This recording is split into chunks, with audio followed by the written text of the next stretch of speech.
Hi guys, I want you guys to picture something with me. Rows of ripe fruits ready for harvest, large lands of ripe greens stretching as far as the eyes can see. But instead of farmers working under the sun in California, the fields are so silent. And why? Because the people who were supposed to be there, America's farm workers, are gone.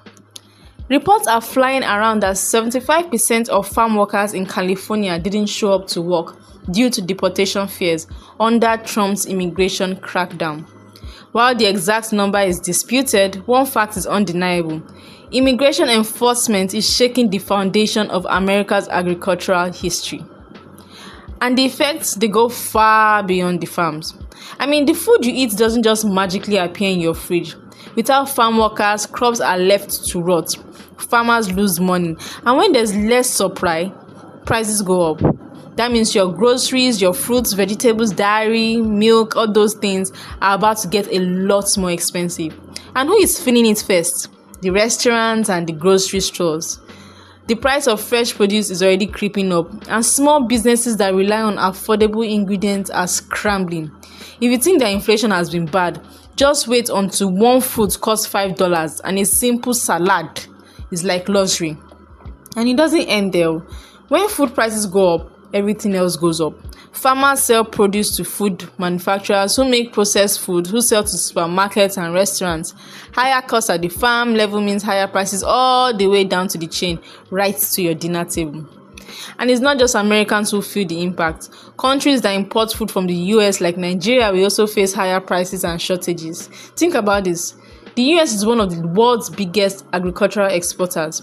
And when farm production slows down, there's less food available for global trade. That means fewer American products like wheat, soya beans, corn, dairy, and frozen meat reaching international markets. And what does that mean for Nigeria and other importing countries?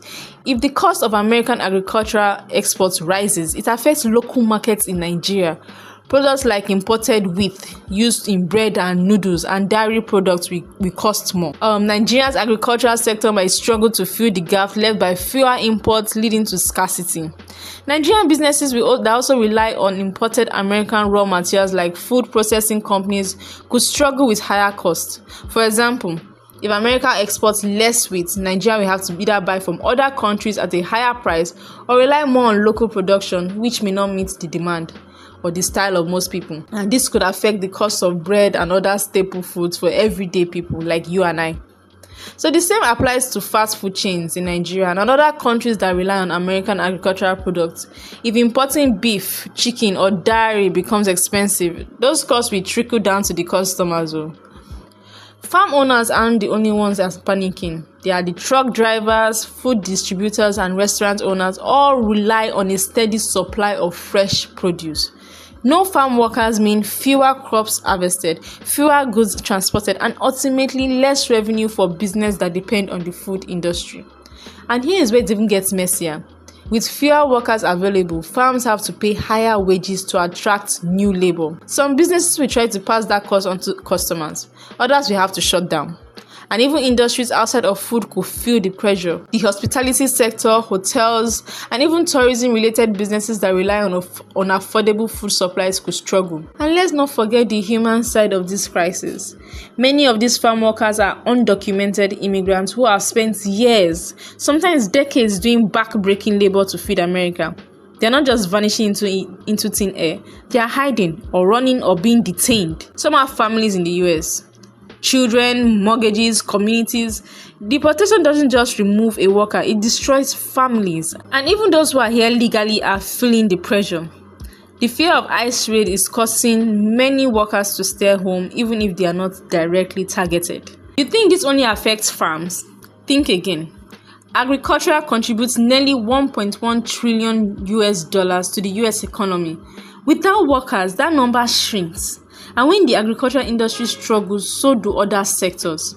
Fewer workers mean fewer crops. Fewer crops means less export revenue. Other countries like Mexico, Canada, Nigeria, even China could step in and fill the gap, leaving America dependent on foreign food supplies. It's a ripple effect that could shake the entire economy.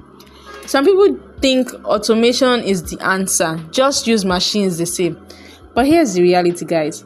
Picking strawberries or vegetables or tomatoes isn't the same thing as assembling a car. These crops require delicate handling, something most robots aren't built for. Sure, some farms are trying to invest in automation, but technology isn't there yet. And even if it were, switching to machines costs millions, which small farmers can't afford. So while robots might be part of the future, they won't save this season's harvest. The reality is harsh, really. Unless something changes, they are facing a labor crisis in agriculture. Stricter immigration policies may appeal to some voters, but they come with unintended consequences that hurt everyone, from farm owners to business owners to everyday Americans. So the big question we asked Trump is, how will the US replace the workers it's losing? Will wages rise enough to attract American-born workers? Will business push back against strict policies, or will we simply watch as their food prices climb while the government figures it out? One thing is clear. This isn't just a farm problem, it is an American problem, and because of that, it's also a global problem too. Reporting this is Whimsical Amy. Please do well to like, subscribe, and share. Thank you.